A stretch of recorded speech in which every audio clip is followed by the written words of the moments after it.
Hey my loves, இன்னைக்கு நம்ம பார்க்க போற படம் என்னன்னா 2025 வெளியான வாசந்தி அப்படின்ற ஒரு மலையாள படத்தை பத்தி தான் கைஸ் பார்க்க போறோம். வாசந்தி அப்படின்ற ஒரு பொண்ணு தன்னுடைய அம்மா ஒரு விலைமாது அப்படின்றது தெரியாமையே வளர ஆரம்பிக்கிறா. அதுக்கப்புறம் அவளுடைய அம்மா விலைமாது அப்படின்ற விஷயம் தெரிய வருது. அதனால அவளுடைய அம்மாவை விட்டு தனியா வரணும் அப்படின்னு முடிவெடுக்கிறா. இந்த உலகத்துல தனக்குன்னு ஒரு வாழ்க்கையை அமைச்சுக்கணும், இந்த உலகத்தை எக்ஸ்ப்ளோர் பண்ணணும் அப்படின்ற எண்ணத்தோட தான் வரா. பட் அவளோட வாழ்க்கையில அவ எதிர்பார்க்காத பல விஷயங்கள் நடக்க ஆரம்பிக்குது. அதெல்லாம் என்ன அப்படின்றத யதார்த்தமா காட்டின ஒரு படம் தான் இந்த படம். வாசந்தியோட வாழ்க்கையில என்ன நடந்தது அப்படின்றத டீடைல்டா பார்க்கலாம். அதுக்கு முன்னாடி நீங்களும் நம்ம சேனலை சப்ஸ்கிரைப் பண்ணல அப்படின்னா சப்ஸ்கிரைப் பண்ணி வச்சுக்கோங்க. அப்பதான் இது போன்ற இன்ட்ரெஸ்டிங்கான வீடியோஸை மிஸ் பண்ணாம பார்க்க முடியும். நீங்க பார்த்துட்டு இருக்கிறது சரண் என்டர்டைன்மெண்ட். நான் தான் சரண். வாங்க வீடியோக்குள்ள போலாம். படத்தோட ஸ்டார்டிங் சீன்ல பீச் பக்கத்துல ஒரு ஸ்டேஜ் போட்டிருக்காங்க. அந்த ஸ்டேஜ் டிராமாவை பார்க்கறதுக்காக அந்த ஏரியால இருக்கிற மக்கள்லாம் வந்திருக்காங்க. அந்த ஸ்டேஜ்ல வீடு மாதிரியான ஒரு செட்டப் போட்டிருக்காங்க கைஸ். ஒரு சோஃபா இருக்கு, டீபாய் இருக்கு, டீபாயில சரக்கு பாட்டில்ஸ் இருக்கு. பேக்ரவுண்ட்ல பாத்தீங்கன்னா டெக்கரேட்டிவான விஷயங்கள்லாம் பண்ணியிருக்காங்க. சோஃபால கால் வச்சபடி மல்லாக்க ஒரு வயசானவர் படுத்து கிடக்குறாருங்க. ஸோ ஸ்டேஜுக்கு வாசந்தி அப்படின்ற ஒரு பொண்ணு வரா. அவ தான் இந்த படத்தோட ஹீரோயின். ஸ்டேஜ்ல கிடக்கிற சரக்கு பாட்டெல்லாம் ஓரமா எடுத்து வச்சுட்டு அந்த மல்லாக்கா படுத்து விட்டத்தை பார்த்துக்கிட்டு இருக்காரு. அவருக்கு மூச்சு காத்திருக்கா அப்படின்னு செக் பண்ணி பார்த்தா அவர் செத்து போயிட்டாருங்க. ஸ்டேஜ் டிராமா பாக்குறதுக்காக வந்த கூட்டத்துல ஒரு நபரை கூப்பிட்டு உன் பேர் என்ன அப்படின்னு கேட்க அவர் பாலுன்றாரு. இவரை கொஞ்சம் புடியம்பா அப்படின்னு சொல்லி கூப்பிட்டு ஒரு ஓரமா படுக்க வச்சுட்டு ராத்திரி எல்லாம் குடிச்சதுனால அவர் செத்து போயிட்டாப்ல அப்படின்னு சொல்ல அவருக்கு பக்குன்னு இருக்குது. இவர் யாரு அப்படின்னு கேட்க என்ன பாக்குறதுக்காக வந்தவரே யாருன்னு தெரியல அப்படிங்கும்போது யாருன்னு தெரியாம எப்படி உங்களை பாக்குறதுக்காக வருவாரு அப்படின்னு அவர் கேள்வி கேட்க இந்த வாசந்தி ஸ்டேஜ்லயே சிரிக்கிறாங்க. எதுக்கு தேவையில்லாத பிரச்சனை அப்படின்னு சொல்லிட்டு இந்த பாலுன்றவரு மறுபடியும் கூட்டத்தோட கூட்டமா போய் உட்காந்துக்கிறாரு. ஏன்பா பயப்படுற அப்படின்ற மாதிரி கேட்டதுக்கு பாலு சொல்றாரு, நான் இங்க நாடகம் பாக்குறதுக்காக தான் வந்தேன், தேவையில்லாத பிரச்சனையில மாட்டிக்கிறதுக்காக வரல, முதல்ல நீங்க நாடகத்தை ஸ்டார்ட் பண்ணுங்க அப்படின்னு சொல்லி எல்லாருமே சத்தம் போட ஆரம்பிக்கிறாங்க. உடனே வாசந்தி பாத்தீங்கன்னா நான் என்னோட கதையை உங்ககிட்ட சொல்ல ஆரம்பிக்கிறேன் அப்படின்னு கதையை ஸ்டார்ட் பண்றாங்க. கீழே போய் உட்காந்த பாலு மறுபடியும் ஸ்டேஜ் ஏறி வராரு. என்னடான்னு பார்த்தா இறந்து கிடக்குறாரு இல்லையா, அவரை அடையாளம் கண்டுட்டாருங்க. அவர் ஒரு ஜட்ஜா, ஒரு ஜட்ஜி இறந்து கிடக்குறாரு. நான் போலீஸ் கிட்ட சொல்ல போறேன் அப்படின்ற மாதிரி சொல்லு, அவர் என்ன பாக்குறதுக்காக வந்தவர் தான் அப்படின்னு சொல்ல, இவர் எதுக்காக உன்னை பாக்குறதுக்காக வராரு, இவருக்கும் உனக்கும் என்ன கனெக்ஷன் அப்படின்னு கேட்க அப்பதான் வாசந்தி சொல்றாங்க, ஒரு விலை மாதுவை பாக்குறதுக்காக யாரு வேணாலும் வரலாம் இல்லையா, அந்த மாதிரி வந்தவர் தான் இந்த ஜட்ஜு அப்படின்னு சொல்ல இவருக்கு ஒரு மாதிரி திக்குன்னு இருக்குதுங்க. பாலு சைஸா அந்த இடத்துல இருந்து நழுவு பாக்குறாரு. எங்க நீ நழுவு பாக்குற, சோஃபால உட்காரு, நான் என்னோட கதையை சொல்றேன், என் கதையை கேளு அப்படின்னு சொல்லிட்டு வாசந்தி அவங்களோட கதையை சொல்ல ஆரம்பிக்கிறாங்க. வாசந்தி சின்ன பொண்ணா இருக்கும்போது வாசந்தியோட அம்மா வந்து விலை மாதுவா இருந்திருக்கிறாங்க. பட் வாசந்திக்கு அந்த வயசுல இதை பத்தி எல்லாம் எதுவுமே தெரியாதுங்க. அவ ரொம்ப சுட்டி பொண்ணா இருப்பா. எங்கேயாவது விளையாடிட்டு வீட்டுக்கு வந்து கதவை தட்டிக்கிட்டே இருப்பா. ஆனா வீட்டுக்குள்ள யாரோ ஒருத்தங்க இருக்கிறதுனால அவங்க அம்மா கதவை திறக்கவே மாட்டாங்க. அதுக்கப்புறம் வாசந்தி மறுபடியும் எங்கேயாவது போய் விளையாடிட்டு அதுக்கப்புறம் வீட்டுக்கு வருவாங்க. வந்து கதவை தட்டினா அப்பவும் அவங்க அம்மா கதவை திறக்கவே மாட்டாங்க. அந்த வீட்டுக்கு வெளியில நின்னுட்டு இருக்கக்கூடிய சைக்கிள்ல பயங்கரமா பெல் அடிச்சு அம்மா அம்மான்னு பயங்கரமா கத்த ஆரம்பிப்பா. அப்ப கதவை திறந்துட்டு யாருனே தெரியாத ஒரு மர்ம நபர் வெளியில வருவாருங்க. அந்த நபர் சைக்கிள் எடுத்துட்டு அந்த இடத்துல இருந்து கிளம்பிடுவாரு. சோ அவளுக்கு அதை பத்தின நாலேஜ் எல்லாம் எதுவுமே இல்லைங்க. கதவை திறந்தாச்சு, வீட்டுக்குள்ள போயாச்சு அப்படின்ற ஒரு எண்ணத்துல தான் இருந்துகிட்டு இருப்பா. அதுக்கப்புறம் இந்த மீனுங்களை எல்லாம் பிடிச்சிட்டு வந்து வளர்ப்பாங்க ஜாடியில ஊத்தி. அது பெருசானதுக்கு அப்புறம் கொண்டு போய் கடல்ல விட்டுறலாம் அப்படின்னு சொல்லிட்டு அவங்க அம்மா கிட்ட முறையா கேட்பா, வீட்டுக்கு ஒரு தடிய வரானே அது யாருமா அப்படின்ட்டு. அவங்க அம்மா கிட்ட எந்த பதிலுமே இருக்காதுங்க. இவளும் அதை பத்தி பெருசா கேர் பண்ணிக்க மாட்டா. ஜாலியா அவளோட ஃப்ரெண்ட்ஸோட விளையாடிக்கிட்டு இருப்பா. ஒரு நாள் ராத்திரி வாசந்தியோட அம்மா உனக்கா நான் கொலுசு வாங்கிட்டு வந்திருக்கேன் அப்படின்னு சொல்லி அந்த கொலுசை மாட்டி விட்டு நம்ம 2 பேரும் சேர்ந்து விளையாடலாமா, ஹைட் அண்ட் சீக் விளையாடலாம், நீங்க நின்று 100 எண்ணிட்டு வா, நான் போய் ஒளிஞ்சுக்கிறேன் அப்படின்னு சொல்லிட்டு அவங்க அந்த மர்ம நபர் கூட ரிலேஷன்ஷிப்ல இருந்திருக்காங்க. இந்த பொண்ணு அவங்க அம்மாவை கண்டுபிடிக்கிறேன் அப்படின்னு சொல்லிட்டு அந்த ஒரு மூமெண்ட்ல அவ எல்லாத்தையுமே பார்த்துட்டா. அவளுக்கு எல்லாமே தெரிஞ்சு போச்சு. அதனால அவளுக்கு அவங்க அம்மாவை பிடிக்காம போயிடுச்சுங்க. வீட்டை விட்டு ஓடிடலாம் அப்படின்னு சொல்லி முடிவெடுத்து இவ ஓடி வந்துட்டாங்க. அம்மா விட்டு ரொம்ப தூரமா இருக்கக்கூடிய சொந்தக்காரங்க வீட்டுல போய் ஸ்டே பண்ணிக்கலாம், அங்கிருந்து படிக்கலாம், படிப்பு முடிச்சுட்டு வேலைக்கு போலாம் அப்படின்ற ஒரு எண்ணத்துல வருவாங்க. பட் அவனால அவளோட சொந்தக்காரங்க வீட்லயும் இருக்க முடியாது. அதனால அவ அங்கிருந்தும் பேக தூக்கிட்டு கிளம்பிடுவா. வாசந்தியோட பயணம் அப்படின்றது இவளுடைய இளம் வயதுல தான் தொடங்குதுங்க. சொந்தக்காரங்க வீட்டுல இருந்து இவ கிளம்புறா இல்லையா, நீ போய் உங்க அம்மாவை பாரு, உங்க அம்மாவை பார்த்துட்டு கால் பண்ணு அப்படின்னு சொல்லி பஸ் ஏத்தி விடுவாங்க. இவளுக்கு தான் இவங்க அம்மாவை பிடிக்காது. அதனால பஸ்ல அழுதுகிட்டே டிராவல் பண்ணிக்கிட்டு இருப்பாங்க. அப்போ பக்கத்துல ராமன் அப்படின்ற ஒரு வயசானவர் வந்து உட்காருவாருங்க. அவரு நம்ம வாசந்தி கிட்ட பேச்சு கொடுக்க ஆரம்பிப்பாரு. அவர் ஒரு விவசாயா, அவருக்கு நிறைய விவசாய நிலம் இருக்கா. இங்க ஏதோ பக்கத்து கிராமத்துல ஏதோ ஒரு சோழியா வந்திருக்கிறாருங்க. சோ அதை பத்தி எல்லாம் வந்து வாசந்தி கிட்ட அப்படியே பேச்சு கொடுத்துட்டே வந்துகிட்டு இருக்காரு. அது போக உன் பேர் என்னமா, ஏமா அழுதுகிட்டு இருக்க, நீ எங்கம்மா போயிட்டு இருக்க அப்படின்னு பேசுறாரு. ஆனா வாசந்தி பாத்தீங்கன்னா எதுவுமே பேச மாட்டாங்க. அப்புறம் இந்த வயசானவர் இறங்க வேண்டிய ஸ்டாப் வந்துருச்சுங்க. இறங்கலான்னு வந்து நிற்கும் போது இவரு நானும் உங்க கூட வரட்டா அப்படின்ற மாதிரி கேட்க சரி வாமா அப்படின்னு சொல்லி அந்த வயசானவர் வாசந்தியும் கூட்டிட்டு போயிடுறாரு. வாசந்திக்கு போறதுக்கு இடம் இல்லாதனால இந்த வயசானவர் கூட டிராவல் பண்ண ஆரம்பிக்கிறாங்க. ஆக்சுவலா இவங்க இறங்கின பஸ் ஸ்டாப் வந்து ஊருக்குள்ளதான் இருக்குது. பட் அங்கிருந்து அந்த வயசானவருடைய பிளேஸுக்கு போறதுக்கு ரொம்ப தூரம் டிராவல் பண்ண வேண்டியதா இருக்குது. ஸோ அந்த ஊர்ல லோக்கல் ஜீப் எல்லாம் இருக்கும் இல்லையா, அந்த ஜீப் வச்சுதான் இவங்க ரொம்ப தூரம் டிராவல் டிராவல் பண்றாங்க. ஸோ பெருசா எந்த ஒரு தகவல் தொடர்பு வசதியுமே இல்லாத ஒரு கிராமங்க, ஒரு அட்டு கிராமங்க. அந்த கிராமத்துக்கு தான் வசந்தி அந்த வயசானவர் கூட போறா. அந்த இடத்துல ஒரே ஒரு வீடு இருக்குதுங்க. விளக்கு பத்த வச்சு இவ சாமியெல்லாம் கும்பிடுறா. ஸோ கட்டல் மேல நான் படுத்துக்கிறேன், கீழே நீ படுத்துக்கோ அப்படின்ற மாதிரி அந்த வயசானவர் சொல்லிடுறாரு. சரின்னு கேட்டுட்டு வசந்தியும் அந்த வீட்டில் ஸ்டே பண்ணிக்கிறா. இந்த வயசானவர் தூங்குறதுக்கு முன்னாடி ப்ரேயர்லாம் பண்ணிட்டு தூங்குறாருங்க. ஸோ இந்த இடம் நமக்கு சேஃபான ஒரு இடம் தான் அப்படின்னு சொல்லி வாசந்தி ஃபீல் பண்ண ஆரம்பிக்கிறா. ராத்திரி தூங்கிட்டு இருக்கும்போது இடியுடன் கூடிய மழை பெய்ய ஆரம்பிக்குதுங்க. அப்படி மழை பெய்யும் போது வாசந்தி படுத்திருக்கிற அந்த இடத்துல மழை துளியெல்லாம் விழுக ஆரம்பிக்குது. இவ பட்டுன்னு கண்முழிச்சு எழுந்திருச்சா. அதுக்கப்புறம் இந்த வயசானவர் ஒரு சின்ன பக்கெட் எடுத்துட்டு வந்து வைக்கிறாருங்க. அந்த இடத்துல மட்டும்தான் ஒழுகிட்டு இருந்தது, நான் மட்டும் தானே அப்படின்னு இருந்தேன், இப்ப நீ வந்துட்டல்ல, சரி பண்ணிடலாம் விடு அப்படின்ற மாதிரி இந்த வயசானவர் சொல்றாருங்க. அடுத்த நாள் காலையில சாப்பாடெல்லாம் செஞ்சு வச்சுட்டு பக்கத்துல இருக்கக்கூடிய கிணத்துல இருந்து தண்ணி எடுத்து இவ குளிச்சுக்கிட்டு இருக்கா. அந்த இடத்துல பைக் சவுண்ட் கேக்குதுங்க. யாருன்னு பார்த்தா அந்த இடத்துக்கு ஒரு நபர் வந்திருக்கிறாரு. அந்த நபரை நம்ம பைக்கர்னு வச்சுக்கலாம். அந்த பைக்கர் பாத்தீங்கன்னா அப்படியே வாசந்தியை சைட் அடிச்சுக்கிட்டு இருக்காரு. வாசந்தி பட்டுன்னு உள்ள போய் ஒளிஞ்சுக்கிறாங்க. அந்த நேரம் பார்த்து இந்த வயசானவர் வராருங்க. இந்த வயசானவரை பார்த்ததும் அந்த பைக்கர் அந்த இடத்துல இருந்து கிளம்பி போயிடுறாரு. வாசந்தியும் வயசானவரும் ஒன்னா உட்காந்து சாப்பிடுறாங்க. அப்ப வாசந்தி கிட்ட இனிமேல் நீ இந்த இடத்துல தனியாலாம் இருக்க வேணாம், வயல்ல நிறைய வேலை இருக்கு, அதனால என் கூடயே வந்துரு அப்படின்ற மாதிரி சொல்ல நம்ம வாசந்தியும் சரின்னு கேட்டு அந்த வயசானவர் கூட வேலை பார்க்கறதுக்காக வயல்வெளிக்கு போறா. அங்க கட் பண்ண பிரசன்ட் சிச்சுவேஷன். பாலு அப்படின்றவர் இந்த ஸ்டேஜ்ல வந்து பயந்து பயந்து ஸ்டோரி கேட்டுட்டு இருந்தாரு. சோ அவரு பாத்தீங்கன்னா இப்ப குடிச்சிட்டு ரிலாக்ஸா கேட்டுட்டு இருக்காரு. பயந்து பயந்து ஸ்டோரி கேட்டுட்டு இருந்த இப்போ உன் பொண்டாட்டியை பார்த்து பயம் இல்லையா அப்படின்னு கேட்கும்போது பயம் இல்ல, அடுத்து என்ன நடந்ததுன்றத சொல்லு அப்படின்னு அவர் கேட்கிறாரு. அப்பதான் வாசந்தி சொல்றாங்க, அந்த வயசானவர் வார்த்தைக்கு வார்த்தை சொன்னாரு, நீ என் பொண்ணு மாதிரி அப்படின்ட்டு. ஒவ்வொருத்தனுக்கும் ஒரு ஒரு சுயரூபம் இருக்கு இல்லையா, அவருடைய சுயரூபமும் ஒரு நாள் வெளிப்பட்டுச்சு. அந்த ஆள் வயசானவரை தவிர பிசிக்கலி ரொம்ப ஃபிட்டா இருக்கக்கூடிய ஒரு ஆள் தான். கொஞ்ச நாள்லயே என்ன அவரோட கண்ட்ரோல்ல கொண்டு வரணும் அப்படின்னு நினைச்சாரு அப்படின்னு சொல்லிட்டு ஃபர்தரா இந்த கதையை சொல்ல ஆரம்பிக்கிறாங்க. அப்பப்ப அந்த வழியா வந்து சைட் அடிச்சுக்கிட்டு இருந்த இந்த பைக்கர் பாத்தீங்கன்னா ஒரு நாள் வீட்டுக்கே வந்துடுறாருங்க. நம்ம வாசந்திக்கு இந்த கரியை வச்சு செவுத்துல வந்து படம் வரையக்கூடிய ஹேபிட் இருக்குதுங்க. அப்படியே ஜாலியா அவ படம் வரைஞ்சுக்கிட்டு இருப்பா. அந்த டைம்ல தான் பாத்தீங்கன்னா அந்த பைக்கர் வீட்டுக்கு வருவாரு. நீ ரொம்ப நல்லா படம் வரைஞ்சிருக்க அப்படின்ற மாதிரி சொல்றாரு. வாசந்திக்கு ஒரு மாதிரி அந்த இடத்துல நிக்கிறதுக்கு பயமா தான் இருந்துகிட்டு இருக்கு. பேசிட்டு இந்த பைக்கர் ஒரு விஷயத்த சொல்றாரு, நீ இங்க இருக்காத, என் கூட வந்துரு, நம்ம 2 பேரும் சேர்ந்து படம் வரையலாம், நம்ம வாழ்க்கையை என்ஜாய் பண்ணி வாழலாம், இந்த வயசானவர் கூட இருக்காத, இந்த வயசானவர் அவரோட பொண்டாட்டியவே கொன்னுட்டாரு, நீ வேணா ஊருக்குள்ள போய் விசாரிச்சு பாரு, எல்லாரும் அதை தான் சொல்லுவாங்க அப்படின்னு சொல்லிக்கிட்டு இருக்கும்போதே இந்த வயசானவர் கரெக்டா வந்துடுறாருங்க.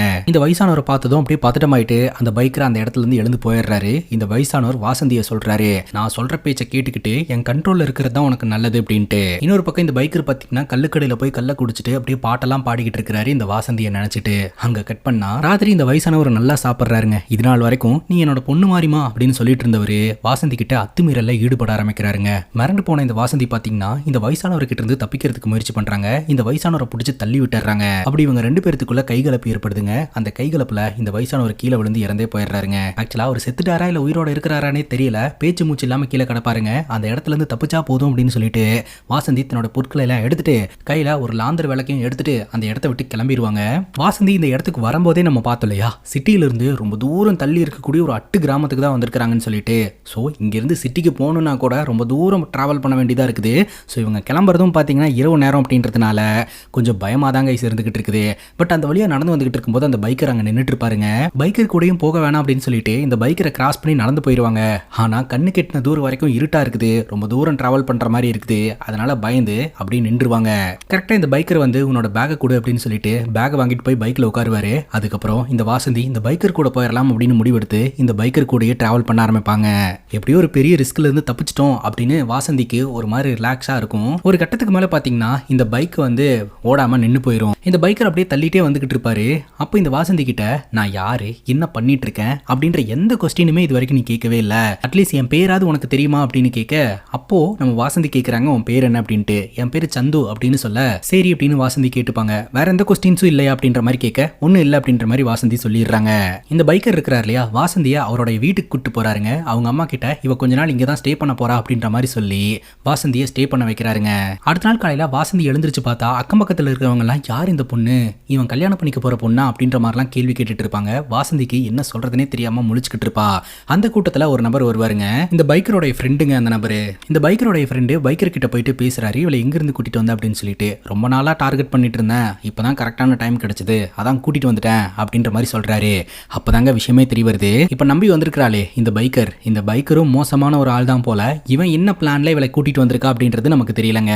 இந்த பைக்கரோட ஃப்ரெண்ட் இருக்கான் இல்லையா, அவனோட பொருட்களை எல்லாம் எடுத்துட்டு வீடு காலி பண்ணிட்டு போவாங்க. அப்படி காலி பண்ணும்போது வாசந்தி ஹெல்ப் பண்ணிக்கிட்டு இருப்பா. அப்ப இவன் பயங்கரமா சைட் அடிச்சுக்கிட்டு இருப்பாங்க.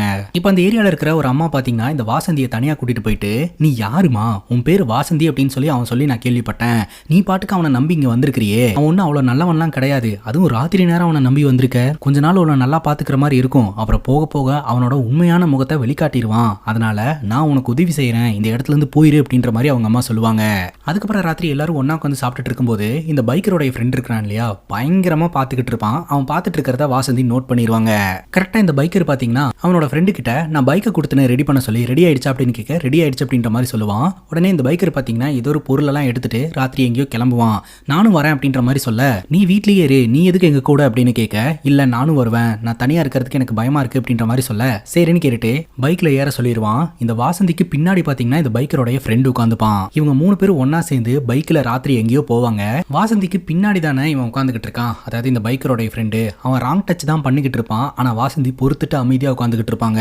அதுக்கப்புறம் ஒரு இடத்துல இவன் பைக் நிப்பாட்டுறான். 3 பேருமே இறங்குறாங்க. நீங்க 2 பேரும் இங்கே இருங்கன்னு சொல்லிட்டு இந்த பைக்கர் பொருளை எடுத்துட்டு எங்கேயோ போவாங்க. அப்பதாங்க விஷயம் தெரிய வருது, இந்த பைக்கர் இருக்கிறான் இல்லையா, ஒரு திருட்டு பைய ஒரு காரை திருடுறதுக்காக தான் ராத்திரி நேரம் வெளியில வந்திருக்கான். அப்பதான் இந்த பைக்கரோடைய ஃப்ரெண்டு வந்து வாசந்தி கிட்ட சொல்றான், பைக்கரோடைய அப்பா தான் எங்களுக்கு திருட்டு தொழில சொல்லி கொடுத்தாரு, ஸோ அதுல இருந்து தான் திருட்டு வேலையெல்லாம் பண்ணிக்கிட்டு இருக்கோம் அப்படின்ற மாதிரி சொல்லுவாங்க. பைக்கர் ஒரு பக்கம் அந்த காரை திருடுறதுக்கான வேலையை பண்ணிக்கிட்டு இருக்க, இன்னொரு பக்கம் பைக்கரோடைய ஃப்ரெண்டு வாசந்தி கிட்ட, அவன் ஒன்றும் நல்லவன்லாம் கிடையாது, அவன் பார்க்கறதுக்கு நல்லா இருக்கலாம், ஆனா மற்றபடி அவனோட கேரக்டர் நல்லது கிடையாது, இதுக்கு முன்னாடி கூட ஒரு பொண்ணை வந்து ஏமாத்திட்டான், ஆனா நான் அந்த மாதிரிலாம் கிடையாதுப்பா, அவனுக்கு அப்படியே ஆப்போசிட் அப்படின்னு அவனை பத்தி உயர்வாகவும் இந்த பைக்கரை பத்தி நெகட்டிவாகவும் இந்த வாசந்தி கிட்ட போட்டு கொடுத்துட்டு இருக்கான். அந்த பைக்கர் அந்த காரை திருடுறதுக்கு முயற்சி பண்ணார் இல்லையா, அந்த கார்ல இருந்து அலாரம் வந்ததுனால தப்பிச்சு அந்த இடத்துல இருந்து ஓட்டத்துக்கு முயற்சி பண்ணுவாங்க.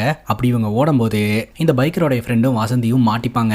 போலீஸ் ஸ்டேஷன்ல இவங்க 2 பேர்த்த கூட்டிட்டு போய் உட்கார வைப்பாங்க. நீங்க யாரு, அந்த ராத்திரி அங்க என்ன பண்ணிட்டு இருந்தீங்க அப்படின்ற மாதிரி கேட்க, இந்த மாதிரி நாங்க படத்துக்கு போயிட்டு வந்தோம், பைக் ஆஃப் ஆயிடுச்சு, அதனால நடந்து போயிட்டு இருந்தோம் அப்படின்ற மாதிரி சொல்ல, சரி ஓகே நேம் அண்ட் அட்ரஸ் எல்லாம் எழுதி கொடுத்துட்டு கிளம்புங்க அப்படின்ற மாதிரி ஸ்டேஷன்ல சொல்லிடுவாங்க. ஸோ இவங்க 2 பேரும் அந்த இடத்துல இருந்து வெளியில வந்துருவாங்க. அங்க கட் பண்ணா பிரசன்ட் சிச்சுவேஷன். அந்த ஸ்டேஜ்ல இறந்து கிடந்தார் இல்லையா ஜட்ஜு, அவருடைய டெட் பாடியை பாத்தீங்கன்னா ஹாஸ்பிட்டல்ல இருந்து வந்து எடுத்துட்டு போயிருவாங்க. இந்த பாலுன்றவர் உட்காந்துக்கிட்டு இருந்தார் இல்லையா, அவரு அந்த இறந்து போன நபரை பார்த்து பயப்படுறாருங்க. நீ எதுக்கு இறந்து போன நபரை பார்த்து பயப்படுற அப்படின்னு கேட்கும்போது, பயம் எல்லாம் இல்ல, ரெஸ்பெக்ட் அப்படின்ற மாதிரி சொல்றாரு. இப்ப ஆளுங்களா வரதுக்கு முன்னாடி அவர் முன்னாடியே தான் உட்காந்து குடிச்சுக்கிட்டு இருந்தா அப்படிங்கும் போது அது யாருக்கும் தெரியாதுல்ல. இப்ப எல்லாரும் வரும்போது அவர் முன்னாடி உட்காந்து குடிச்சுக்கிட்டு இருந்தா அது ரெஸ்பெக்ட் இல்லாத மாதிரி இருக்கும் இல்லையா அப்படின்ற மாதிரி சொல்றாருங்க. உன்ன மாதிரி தான் இந்த ஊர் முழுக்க எல்லாரும் இதே மாதிரி தான் இருக்கிறாங்க, உள்ளுக்குள்ள ஒரு மாதிரியும் வெளியில ஒரு வேஷமாவும் வாழ்ந்துகிட்டு இருக்கிறீங்க அப்படின்ட்டு. இறந்து போன இந்த ஜட்ஜும் கலாச்சாரம் பண்பாடு அப்படின்ட்டு கடைசியில எங்கிட்ட வந்தவர் தானே அப்படின்ட்டு. சரி கதையில அடுத்து என்ன ஆச்சு அப்படின்னு இந்த பாலு கேட்க, எனக்கு ஒரு 5 நிமிஷம் தூங்கணும்னு தோணுது, அதுக்குள்ள நீ போய் உன் பொண்டாட்டியும் பிள்ளையும் சமாதானப்படுத்தி கூட்டிட்டு வா அப்படின்னு சொல்ல, பாலு சரின்னு கேட்டுட்டு ஸ்டேஜை விட்டு இறங்கி போறாருங்க. இப்ப வாசந்தி அப்படியே சோஃபால படுத்துட்டு யோசனை பண்ண ஆரம்பிக்கிறாங்க. டக்குன்னு கண் முழிச்சு பார்த்தா முன்னாடி ஒரு வயசானவர் உட்காந்துக்கிட்டு இருக்காருங்க. யாருங்க நீங்க அப்படின்ற மாதிரி கேட்க, கொஞ்ச நேரத்துக்கு முன்னாடி கதை கேட்டு இருந்தானே பாலு, அவனுடைய மாமனார் தான் நானு, அவன் ஒரு இர்ரெஸ்பான்சிபிள் ஈடியட்டு, ஸோ அவனுக்கு பதிலாக நான் கதை கேட்கறதுக்காக வந்துட்டேன், என்கிட்ட கதையை சொல்லுங்க அப்படின்ற மாதிரி இவர் சொல்றாருங்க. இவர் கொஞ்சம் வலியுற டைப்பா இருக்கிறாருங்க. அப்படி நீ ஓரமா உட்காரு, பாலு எப்போ வருவான் அப்படின்ற மாதிரி கேட்க, பாலு வரமாட்டான், பாலுவோட மனைவி அலோவ் பண்ண மாட்டாங்க, என்னோட மனைவியோட கேரக்டர் அப்படியே என் பொண்ணுகிட்டு இருக்கு அப்படின்னு சொல்ல, உங்க மனைவிக்கு என்னாச்சு அப்படின்னு கேட்க, என்னோட மனைவி பாத்ரூம்ல குளிச்சுக்கிட்டு இருக்கும்போது வலிக்கு விழுந்து இறந்து போயிட்டாங்க, ஆனா எல்லாரும் நான் தான் என்னோட மனைவியை கொன்னுட்டேன் அப்படின்னு சொல்லிட்டு இருந்தாங்க, நான் எதுக்காக என்னோட மனைவியை கொல்லணும் அப்படின்ற மாதிரி இவர் பேசிக்கிட்டு இருக்கிறாருங்க.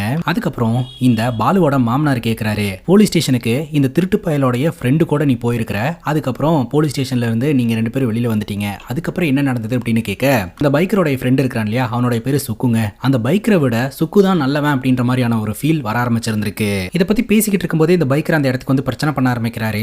இவ சொல்றதெல்லாம் போய் யாரும் நம்பாதீங்க அப்படின்னு சொல்லிட்டு, நான் சொல்றது எல்லாமே உண்மை அப்படின்ற மாதிரி சொல்ல, இவங்க 2 பேருக்குள்ள சண்டை வருதுங்க. அதுக்கப்புறம் ஃபர்தரா இந்த கதையை நம்ம கிட்ட ஷேர் பண்ண ஆரம்பிக்கிறாங்க.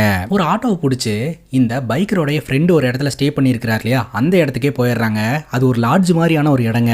நான் பைக்கரை விட்டுட்டு வந்துட்டேன் அப்படின்ற மாதிரி சொல்ல, உன்னை யார் இந்த இடத்துக்கு வர சொன்னது, நீ மட்டும் இங்க வந்துட்ட அப்படின்ற விஷயம் அவனுக்கு தெரிஞ்சதுன்னா உன்னையோட சேர்த்து என்னையும் சும்மா விட மாட்டான் அப்படின்ற மாதிரி சொல்லிக்கிட்டு இருக்கும்போது இந்த பைக்கர் கதவை ஓபன் பண்ணிட்டு உள்ள வந்துடுறாருங்க. ஆனா பாவி, என் கூடயே இருந்து என்னை ஏமாத்திட்டல அப்படின்ற மாதிரி திட்ட வாசந்தி சொல்றாங்க, அவன் ஒன்னும் உன்னை ஏமாத்த கிடையாது, நான் தான் வந்து உன்னை விட்டுட்டு வந்துட்டேன் அப்படின்ற மாதிரி சொல்ல, இந்த பைக்கருக்கு பயங்கர கோவம் வருதுங்க. இந்த பைக்கர் பாத்தீங்கன்னா வசந்திய பலாருன்னு ஒரு அற விட்டுட்டு அந்த ரூம்குள்ள இருக்கக்கூடிய எல்லா பொருட்களையும் அடிச்சு உடைச்சிட்டு அந்த இடத்த விட்டு கட்டும் கோவத்தோட கிளம்பி போயிடுறாருங்க. வாசந்தி பாத்தீங்கன்னா இந்த பைக்கரோட ஃப்ரெண்டு சுக்கு கூடயே இருந்துடுறாங்க. ராத்திரி இவங்க 2 பேரும் ஒன்னா இருக்கிறாங்க.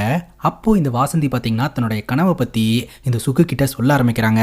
இது வரைக்கும் அங்க இங்க நான் அலைஞ்சு நான் ரொம்ப கஷ்டப்பட்டுட்டேன். இதுக்கு மேல நீ திருட்டு தொழில் செய்யாத. நான் வீட்ல இருந்து வீட்டை பாத்துக்கிறேன். நீ எங்கேயாவது வேலையில ஜாயின் பண்ணு. மாசம் வருமானம் வரும். அந்த வருமானத்தை வச்சு நம்ம வாழ்க்கையை நடத்தலாம். கொஞ்சம் கொஞ்சமா பணத்தை சேர்த்து வச்சு சின்னதா ஒரு வீட்டை கட்டலாம். அதுல நீயும் நானும் நம்ம குழந்தைங்க அப்படின்னு சொல்லிட்டு சந்தோஷமா வாழலாம் அப்படின்னு சொல்ல, நீ சொல்றதெல்லாம் ஓகே, ஆனா இப்போதைக்கு நாளை கடத்துறதுக்கு கையில காசு இல்லையே அப்படிங்கும்போது அதுக்கு என்கிட்ட ஒரு செயின் இருக்கு அப்படின்னு சொல்லிட்டு வாசந்தி அவங்களோட செயினை கொடுக்குறாங்க.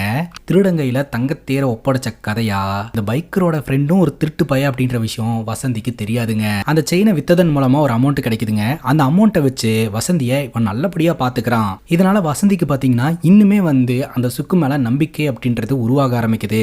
நாட்கள் நகர ஆரம்பிக்குது. அந்த செயின் மூலமா கிடைச்ச பணம் கொஞ்சம் கொஞ்சமா காலியாக ஆரம்பிக்குதுங்க.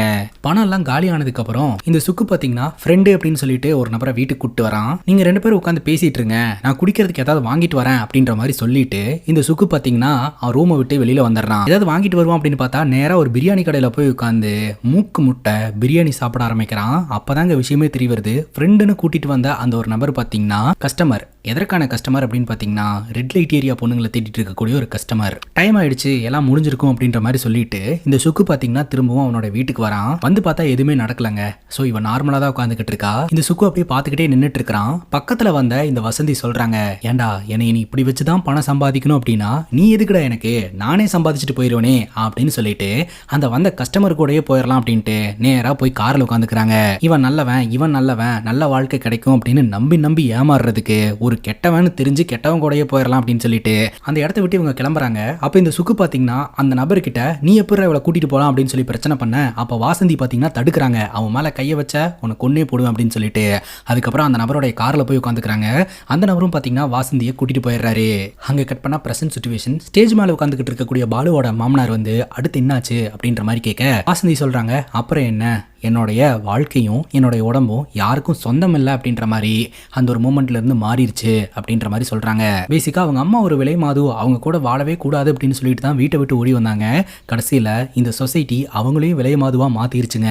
என்னை கூட்டிட்டு போனார் இல்லையா, அவர் தான் என்னுடைய முதலாளி, அவருக்காக தான் நான் வேலை பார்க்கறேன், இனி எல்லாமே அவருக்கு தான் அப்படின்ற மாதிரி சொல்லிட்டு கதையை சொல்ல ஆரம்பிக்கிறாங்க.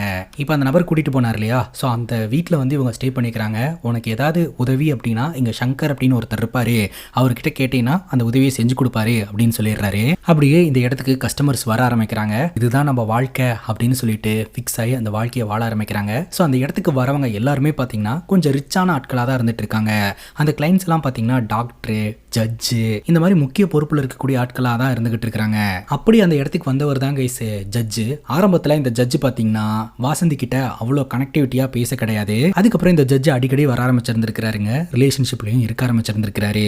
அதுக்கப்புறம் அடுத்தடுத்து நிறைய கஸ்டமர்ஸ் வர ஆரம்பிக்கிறாங்க. எல்லாரையுமே வாசந்தி ஹேண்டில் பண்ண ஆரம்பிக்கிறாங்க. அந்த வகையில ஒரு நாள் பாத்தீங்கன்னா இந்த ஜட்ஜ் அந்த இடத்துக்கு வந்திருக்காரு. வரும்போதே ஃபுல் போதையில வந்திருக்காரு. சரக்கும் வாங்கிட்டு வந்திருக்காருங்க. ஸோ இந்த ஜட்ஜ் பாத்தீங்கன்னா வாசந்தி பக்கத்துல உட்காந்துட்டு அவரோட வேலையில இருக்கக்கூடிய கதைகளை எல்லாம் சொல்லிட்டு பயங்கரமா குடிச்சிருந்திருக்காரு. கோர்ட்ல நடக்கிற பல சம்பவங்களை பத்தி எல்லாம் பாத்தீங்கன்னா இவரு போதையிலேயே உளறிக்கிட்டு இருப்பாரு. அப்புறம் 2 பேருக்குமே ஃபுல் போதை ஆயிடுச்சுங்க. அப்படியே பாட்டு பாடிட்டு டான்ஸ் ஆடிக்கிட்டு இருப்பாங்க. அப்படி டான்ஸ் ஆடிக்கிட்டே இருந்தவர் ஜட்ஜ் அப்படியே கீழே விழுந்துருவாரு. சோஃபால பாத்தீங்கன்னா வாசந்தி விழுந்துருவாங்க. கண் முழிச்சு பார்க்கும்போது தான் தெரிய வருது இந்த ஜட்ஜ் இறந்து போயிட்டாரு அப்படின்ட்டு. இதைத்தான் ஸ்டார்டிங் சீனில் இந்த டிராமாவா இவங்க பண்ணி காமிச்சிருந்திருப்பாங்க. அங்க கட் பண்ணா இந்த கதை பிரசன்ட் சிச்சுவேஷனுக்கு வருதுங்க. வாசந்தியை பார்த்து இந்த பாலுவோட மாமனார் கேட்கிறாரு, அப்போ இந்த ஜட்ஜ் இந்த மாதிரி ட்ரிங்க் பண்ணிட்டு டான்ஸ் ஆடிட்டு அதுக்கப்புறம் தான் விழுந்து இறந்து போனாரா? எனக்கு என்னமோ சொசைட்டில அந்த ஒரு பிளேஸ்ல இருக்கிற ஒரு நபர் அந்த இடத்துக்கு வந்தாரு, குடிச்சாரு, டான்ஸ் ஆடினாரு, செத்து போனாருன்றது எனக்கு என்ன நம்புற மாதிரி இல்ல, கன்வின்சிங்கா இல்ல அப்படின்னு சொல்ல, அப்ப நான் சொல்றதெல்லாம் பொய்யா அப்படின்னு வாசந்தி கேள்வி கேட்கறாங்க. ஸோ இதன் மூலமா இந்த வாசந்திக்கும் அந்த பாலுவோட மாமனாருக்கும் இடையில ஆர்குமெண்ட் நடந்துட்டு இருக்கு. கரெக்டா அந்த இடத்துக்கு பாலு ஃபுல் போதையில வராரு. என்கிட்ட தானே உன்னோட கதையை சொல்றேன்னு சொன்னேன், எதுக்காக இந்த ஆள் கிட்ட நீ கதை சொல்லிட்டு இருந்த அப்படின்னு கேட்க, இல்ல நீ வரதுக்கு லேட் ஆயிடுச்சு, அதனாலதான் நான் இங்க உட்காந்து கதை கேட்டேன் அப்படின்னு பாலுவோட மாமனார் சொல்றாருங்க. இப்ப பாலு பாத்தீங்கன்னா வாசந்தி கிட்ட நீ எங்க அந்த கதையை விட்டியோ அங்கிருந்து மறுபடியும் கதை சொல்லு அப்படிங்கும் போது அதெல்லாமே சொல்லி முடிச்சாச்சு, நீ கிளம்பு அப்படின்ற மாதிரி சொல்ல, நீ எதுக்காக இந்த ஆள்கிட்ட எல்லாம் போய் உன்னோட கதையை சொல்லிட்டு இருக்க, இந்த ஆள் சரியான ஃப்ராடு, இந்த ஆள் மட்டும் இல்ல இந்த ஆளோடைய பொண்ணு சரியான புடிவாதக்காரி, நீ 5 நிமிஷத்துல போய் உன் பொண்டாட்டி பிள்ளைய சமாதானப்படுத்திட்டு இங்க வான்னு சொன்னல, நானும் போய் சமாதானப்படுத்திட்டு இங்க வரலான்னு தான் நினைச்சேன், என் பொண்டாட்டி விடவே இல்லை, அதனால ஒரு கட்டை எடுத்து ஒரு போடு போட்டேன், அவ்வளோதான், செத்தே போயிட்டா, உடனே நான் உன்னை பார்க்கறதுக்காக வந்துட்டேன் அப்படின்னு இந்த பாலு சொல்கிறாருங்க. இதை கேட்டு பாலுவோட மாமனார் பயங்கர ஷாக் ஆயிடுறாரு. என் பொண்ணு என்னடா பண்ண அப்படின்ற மாதிரி கேட்க, உன் பொண்ணை கொன்னுட்டேன் அப்படின்ற மாதிரி சொல்கிறாருங்க. ஒரு பதறி போயிடுறாரு. என் பொண்ணு என்னடா பண்ண அப்படின்ற மாதிரி கேட்டுட்டு மாமனார் வந்து மருமகன் அடிக்க, மருமக மாமனார் அடிக்க, இவங்க 2 பேர்த்துக்குள்ள சண்டைங்க. அந்த சண்டையில் மாமனார் மருமகனை தள்ளிவிட பாலு அப்படியே கீழே விழுந்து தலையில் பலமாடிப்பட்டு ஸ்பாட்லேயே இறந்து போயிடுறாருங்க. இப்போதான் ஒரு டெட் பாடியை கிளியர் பண்ணோம், அதுக்குள்ளே இன்னொரு டெட் பாடியா அப்படின்னு சொல்லிட்டு மாமனார்கிட்டயே முதல்ல இந்த ஆளோட டெட் பாடி எடுத்துட்டு போங்க அப்படின்ற மாதிரி சொல்ல, மாமனார் பார்த்தீங்கன்னா மருமகனோட டெட் பாடி அப்படி இழுத்துட்டே போறாரு. அங்கே நின்றுட்டு இருக்கக்கூடிய மக்கள் கிட்டலாம் போயிட்டு அவ்வளோதான், ட்ராமா முடிஞ்சு எல்லோரும் கிளம்புங்க அப்படின்ற மாதிரி இந்த வாசந்தி சொல்லிடுறாங்க. இப்படியே இந்த படத்தை கம்ப்ளீட் பண்ணிடுறாங்க. இந்த படத்தின் மூலமா என்ன சொல்ல வராங்க அப்படின்றது லைட்டா புரிஞ்சுது, ஆனால் நிறைய புரியல. இந்த கதையை நீங்க கேட்டீங்க இல்லையா, இந்த படத்தின் மூலமா என்ன சொல்ல வராங்க அப்படின்றத நீங்க கமெண்ட் செக்ஷன்ல சொல்லுங்க, நானும் தெரிஞ்சுக்கிறேன், பார்க்குற எல்லோருமே தெரிஞ்சுக்கலாம். கிளைமேக்ஸை கொஞ்சம் ப்ராப்பரா கம்ப்ளீட் பண்ணிருக்கலாமோ அப்படின்னு எனக்கு தோணுச்சு. இதே மாதிரி வேற எதனா படத்தை பத்தி பேசணும் அப்படின்னு நினைச்சீங்கன்னா படத்தோட பேரை கமெண்ட் செக்ஷன்ல சொல்லுங்க. இதே மாதிரி வேற ஒரு நல்ல வீடியோல வந்து சந்திக்கிறேன். Love you guys, take care and cheers.